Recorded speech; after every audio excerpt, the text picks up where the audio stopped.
Hi everyone, welcome back to another video from Apps Tech Academy.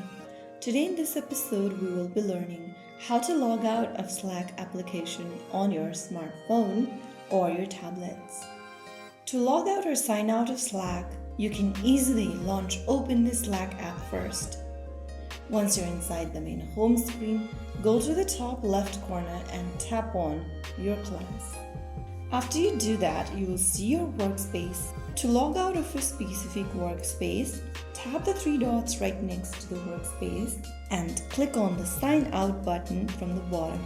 Click on Sign Out once again to confirm in the pop-up and you will then be able to log out of your Slack account. So that's how you easily and quickly log out of Slack application on your Android device. If you found the video helpful, don't forget to like, share and subscribe. I will be back again in the next video. Thanks for watching.